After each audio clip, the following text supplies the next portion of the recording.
जय हिंद दोस्तों, स्वागत है आपके अपने चैनल इंडिया क्राइम एक्सप्रेस में। और आज हमारे स्टूडियो में आए हुए हैं जो शिक्षा जगत के चर्चित व्यक्ति हैं, संजय कुमार श्रीवास्तव जी, जो रिटायर्ड शिक्षक भी हैं। वृक्षारोपण में भी ये बढ़ चढ़कर आगे रहते हैं और समाज सेवा में भी आगे रहते हैं। जी हाँ, संजय श्रीवास्तव सर मेरे पिताजी के स्टूडेंट भी रह चुके हैं और कायस्थ समाज के द्वारा उन्हें प्रदेश स्तर पर शिक्षक दिवस के दिन इनको प्रदेश स्तर की जिम्मेदारी दी गई है। तो क्या जिम्मेदारी दी गई है और पौधारोपण इस साल कितना करना है, तो इन सब विषयों पर चर्चा करेंगे संजय श्रीवास्तव सर जी के साथ। तो संजय श्रीवास्तव सर, बहुत बहुत स्वागत है आपका हमारे चैनल में। धन्यवाद। अभी शिक्षक दिवस के दिन आपने डॉक्टर सर्वपल्ली राधाकृष्णन के चित्र पर माल्यार्पण कर उनके नाम से पौधारोपण भी किया और उसके बाद से आपको कायस्थ समाज के द्वारा उत्तर प्रदेश यानी प्रदेश स्तर की जिम्मेदारी दी गई है। तो क्या जिम्मेदारी आपको दी गई है, उसके बारे में हमारे दर्शकों को जानकारी दें। सर, कायस्थ विकास परिषद एक ऐसा संगठन है जो कायस्थों के लिए बहुत ही सम्मानजनक प्लेटफॉर्म है और ये अंतर्राष्ट्रीय संगठन है जी। इसमें हम पहले कायस्थ चित्रगुप्त समिति राप्ती नगर फेज 4 जी के सदस्य थे। वहाँ पर सांस्कृतिक कार्यक्रम मंत्री के रूप में कार्य करते थे जी, जिसके अध्यक्ष सुबोध कुमार श्रीवास्तव वर्तमान समय में हैं, जो कि हमारे छोटे भाई हैं। और सुबोध जी और हम अक्सर बैठते थे और आपस में चर्चा करते थे कि हम लोग कायस्थों के लिए कैसे आगे काम कर सकते हैं कि कायस्थ को सपोर्ट मिले।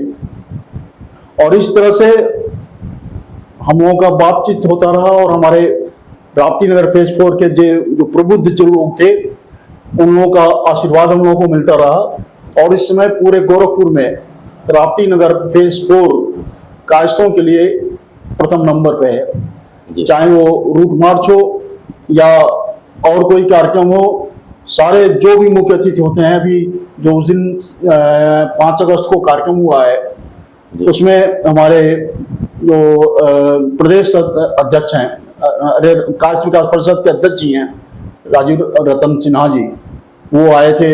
राहुल श्रीवास्तव जी आए थे, दीप्तमान श्रीवास्तव जी आए थे, मेयर डॉक्टर मंगलेश श्रीवास्तव आए थे और इसी तरह के जो हमारे पदाधिकारी लोग हैं, प्रदेश स्तर के पदाधिकारी सब लोग आए थे। ये पद हमको पहले ही दे दिया गया था, लेकिन हमको सर्टिफिकेट मिल नहीं पाया था और वो सर्टिफिकेट को हमारे अध्यक्ष की भी इच्छा थी कि हम अपने हाथ से देंगे और हमारी भी इच्छा थी कि हम उनके ही हाथ से लेंगे सर्टिफिकेट। कार्य हम करना शुरू कर दिए थे जी। तो 5 सितंबर को दिन में हमने वो वृक्षारोपण का कार्यक्रम कराया राधा कृष्णन के नाम से, क्योंकि मैं भी शिक्षक रहा हूँ और उनका सम्मान करने के लिए हमने कराया। और शाम को ये कार्यक्रम था, उसमें अध्यक्ष जी के और दीप्तमान श्रीवास्तव जी के अनुरोध पर कि आप यहाँ आ जाइए, यहाँ आपका सर्टिफिकेट आपको अध्यक्ष जी के हाथों से दे दिया जाएगा जी। तो सर्टिफिकेट जो मिला है वो प्रदेश लेवल का हमको एक पद दिया गया है। वो प्रदेश संयोजक वरिष्ठ नागरिक प्रकोष्ठ, ये नया पद बनाया गया है। जितने भी वरिष्ठ नागरिक में 60 प्लस से ऊपर जो भी लोग हैं, उनके प्रदेश स्तर का संयोजक बनाया गया है जी। अभी देखा गया है कि लोग जब रिटायर्ड हो जाते हैं तो लोग सोचते हैं कि अब हमारा कार्य पूरा हो गया, लेकिन आप रिटायर्ड होने के बाद से और सामाजिक कार्यों से जुड़ते गए और आगे लोगों की सेवा भाव करते गए। वृक्षारोपण का कार्यक्रम भी आप बहुत तेजी के साथ चला रहे हैं। तो वृक्षारोपण के बारे में पूछेंगे कि इस साल में, पूरे साल में 365 दिन होता है, कितने वृक्ष लगाने के आपके उद्देश्य हैं कि इस साल हम इतना वृक्ष लगाएंगे? अभी 20 साल में तो बहुत सही नहीं जानकारी दे पाएंगे, लेकिन लगभग 20 साल में भी कम से कम नहीं तो समझिए कि 400-500 पेड़ लगा चुके हैं हम। अभी इस साल में नहीं, वो जो अभी तक के लाइफ में जी। और इस साल में तो लगभग 200 पेड़ लग गया है। 200 पेड़ लग गया। अभी हमारा जब सेवानिवृत्त हुए हैं तो सेवानिवृत्त होने के बाद से जो वृक्षारोपण का कार्यक्रम जो है वो आपका और तेज हो गया है। हाँ, चूंकि वो जो प्रधानमंत्री मोदी जी का आह्वान था जी, एक पेड़ माता जी के नाम। जी जी। लेकिन हमने क्या किया कि जब अपने प्लॉट पे लगवाया तो उसका नाम रखा कि एक पेड़ माता के नाम, एक पेड़ पिता के नाम। जी। दोनों लोग, भाई माता अकेले नहीं होगी, पिता भी होगा, तभी तो हम पृथ्वी पे आए। जी जी। तो माता और पिता के नाम। फिर दूसरी बार हमने लगवाया एक पेड़ बाबा के नाम, एक पेड़ दादी के नाम जी, और अन्य जितने भी हमारे पूर्वज थे रहे, जिनके उससे हम लोग आए पृथ्वी पर, उनके नाम। और तीसरी बार हमने लगवाया स्वतंत्रता संग्राम सेनानियों के नाम। जी जी। क्योंकि हम लोग स्वतंत्रता संग्राम सेनानियों का सम्मान केवल 15 अगस्त, 26 जनवरी, 2 अक्टूबर वगैरह को करते हैं, नारा लगाते हैं, वो फूल माला चढ़ाते हैं, बच्चे जो आते हैं स्कूल वगैरह में उन्हें मिठाई उठाई बांट के छोड़ दिया जाता है। बाकी दिन लोग भूल जाते हैं। आप आश्चर्य करेंगे, बहुत से लोग लाल बहादुर शास्त्री का फोटो तक नहीं पहचानते जी, जवाहरलाल नेहरू का फोटो नहीं पहचानते, चंद्रशेखर आजाद का फोटो नहीं पहचानते, भगत सिंह का फोटो नहीं पहचानते। तो ये हमारे लिए बहुत दुख की बात थी कि इस तरह तो भाई जो लोग हम लोगों को आजादी दिलाए, अपना त्याग और तपस्या करके जेल में जाके लाठी खा के गोली खा के शहीद हो करके, और उनके लिए हम एक दिन केवल फॉर्मेलिटी के लिए करते हैं। तो हमने सोचा कि अब इन लोगों के नाम भी एक पेड़ का वो कार्यक्रम चलाएंगे। तो स्वतंत्रता संग्राम सेनानियों के नाम हो गया। फिर हमारा अगला पड़ाव आया शहीदों के नाम। जी। शहीदों से आपको बताएं कि 1971 में मैं 7th में पढ़ रहा था देवरिया में जी, जब भारत पाकिस्तान का युद्ध हुआ था। तो वहां से जो पाकिस्तानी को 90,000 सैनिकों को आत्मसमर्पण भारत में कराया था, और उस आत्मसमर्पण जो पाकिस्तानी सैनिक थे उनको लेकर के ट्रेन से आ रहे थे। तो हम वहां पर राजकीय इंटर कॉलेज देवरिया में पढ़ते थे, और वहां का जो हमारा स्टूडेंट्स का अध्यक्ष था वो कहा कि हम लोग चलेंगे माला पहनाने अपने सैनिकों को। और साहब, मैं जोश में 7th में क्या हमारी सोच रही होगी, क्या उम्र रही होगी, अंदाजा लगा सकते हैं जी। हम पूरे स्टूडेंट के साथ वहां गए, और उसके बाद जो स्टेशन को नारों से गुंजायमान किया गया, और जब ट्रेन आके रुकी सर, तो भारत के सैनिक बाहरी जो जहाँ खड़ा हुआ जाता है वहाँ बंदूक लिए खड़े खड़े, और उनको लगा कि हाँ हमारा स्वागत भी लोग करने वाले हैं जी। क्योंकि जाहिर सी बात है, बहुत से लोग कहते हैं जब बात कीजिए किसी से कि उनके लिए भाई बहुत त्याग की बात है, तो बहुत से लोग कहते हैं अरे भाई वो तो नौकरी कर रहे गए हैं, उनका तो काम ही है बंदूक चलाना, गोली चलाना और गोली खाना।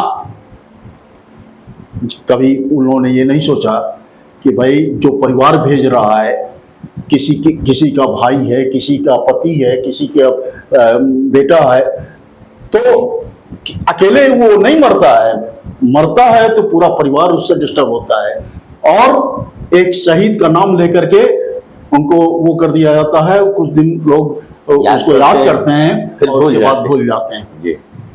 तो मैंने सोचा भाई एक इस पे भी हम पेड़ लगाएंगे, और इस पर भी हम उसी बहाने हम उनको याद रखेंगे और लोगों को याद दिलाएंगे। और जितना हम ये स्लोगन बनाते जा रहे हैं, हर साल इस स्लोगन पे लगवाएंगे जी। भगवान। हाँ, अंत में हमारे दर्शकों से क्या कहना चाहते हैं, क्या सीख देना चाहते हैं कि कैसे हमारे दर्शक क्या करें जिससे वो वातावरण को स्वच्छ रख सकें, हरियाली ला सके, आने वाली पीढ़ी को कुछ दे सके, क्या ऐसा एक दो काम बताइए जो करें लोग और आपसे शिक्षा ग्रहण करें और उसका अनुपालन करें जिससे कि आने वाले पीढ़ी को हम कुछ दे सकें। देखिए सर, एक तो पहले हम दो हमारा बहुत प्रिय शेर है, लिखा किसी दूसरे ने है लेकिन उसको मैंने अपने आइडियल शेर में रख लिया है। एक तो ये कि चलो पास में मंदिर मस्जिद गिरजा गुरुद्वारा